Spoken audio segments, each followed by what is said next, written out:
শীতকাল মানেই মজার মজার খাবার। আমার কাছে মজার মজার খাবার মানেই হলো নতুন আলু। আমার কাছে নতুন আলু অনেক পছন্দ। এমনি সময় যখন আলু পুরান হয়ে যায় তখন 1 কেজি আলু দিয়ে আমি পুরা মাস কাবার করে ফেলাই। আর নতুন আলু যখন নামে তখন আমি প্রায় 10 কেজি আলু 1 মাস আমি খেয়ে ফেলাই।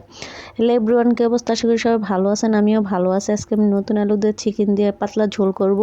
সেই ভিডিওটা আজকে আপনাদের সাথে শেয়ার করব। প্রথমে যে মুরগির ঠ্যাং দুইটা আমি ভালো করে আগুনে সেঁকে নিতেছি, যে দুইটা ঠ্যাং আলাদা করে কি করবি, সেজন্য ভাবলাম যে রান্না করার সময় সেঁকে নিতে হবে।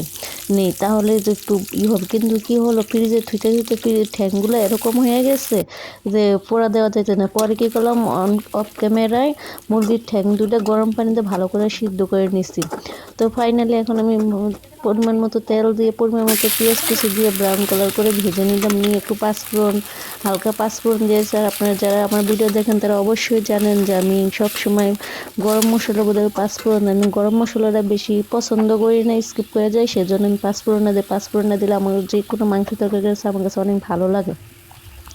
তো আলু আর চিকেনগুলো ভালো করে তেলের মধ্যে ভেজে নিয়েছি। এখন হলুদ গুঁড়া, মরিচ গুঁড়া পরিমাণ মতো দিয়েছি, আদা রসুন বাটা সব একসাথে ছিল, পরিমাণ মতো দিয়ে দিয়েছি, লবণ পরিমাণ মতো দিয়ে এখন ভালো করে নাড়াচাড়া দিয়ে কষিয়ে নিব। তো নতুন আলু দিয়ে যে কোনো তরকারি হোক, আমি নতুন আলু যদি আমাকে সুদা সিদ্ধ করে আপনারা দেন তাহলে আমি তাও খেতে পারবো। নতুন আলু আমার এতটা পছন্দ, অনেক অনেক পছন্দ।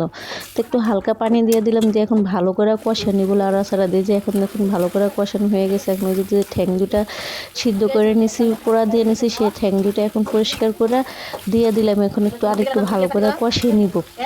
আমার কাছে নতুন আলু মানে একটা অন্যরকম তরকারি খাবার ভালো লাগে।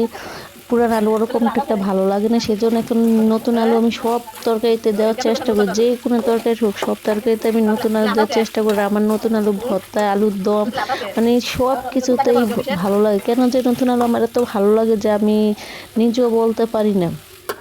আমার মতো কে কে আছেন এরকম নতুন আলু পছন্দ করেন। এখন আমার তরকারিটা ফাইনালি কষানো হয়ে গেছে। এখন আমি পরিমাণ মতো ঝোল দিয়েছি, ঝোলের পরিমাণটা একটু বেশি দিয়েছি। প্রথমেই তো বলছি যে নতুন আলু দিয়ে চিকেনের পাতলা ঝোল করব, সেজন্য আজকে একটু ঝোলের পরিমাণটা দিচ্ছি। আমার কাছে নতুন আলুর ঝোল অনেক ভালো লাগে। আমি জানি না, আপনারা ভাববেন যে আপনি কি পাগল হয়ে গেছেন, এত বারবার বলা লাগে। ভাই বারবার বলার কিছুই নেই, যার যেটা ভালো লাগে সে তো সেটাই বলবে। তো এখন ফাইনালি তরকারিটা প্রায় হয়ে গেছে। এখন একটু জিরার গুঁড়া দিয়ে দিচ্ছি। জিরার গুঁড়া দিলে কি হয়, তরকারিটার স্মেলটা একটু সুন্দর আসে, কালারটা অন্যরকম চেঞ্জ হয়ে যায়। আমি যখন ফাইনাল লুক হয় তখন দেখাতে পারি না, কারণ আমি অনেক কাজে বিজি থাকি, সেজন্য দেখা যায় না, সেজন্য আপনারা বুঝতে পারেন না। কিন্তু যখন রান্নাটা শেষ হয় উপরে দিয়ে এরকম একটা সুন্দর লাল টকটকা সর পড়ে, আমার কাছে তখন দেখতে মনে হয় যে এখন আমি খেয়ে ফেলা। কিন্তু আমি কাজের এই প্রেশারে আপনাদের সাথে সব কিছু শেয়ার করতে পারি না বা সব কিছু দেখাতেও পারি না। আমি যেতটুকু পারি সেতটুকুই শেয়ার করি। তো এখন ফাইনালি আমার রান্নাটা প্রায় হয়ে গেছে। এখন একটু লবণ চেখে দেখলাম লবণ কমেছে, একটু হালকা একটু পরিমাণ মতো লবণ দিয়েছি। আজকের ভিডিওটা এই পর্যন্তই। আল্লাহ হাফেজ।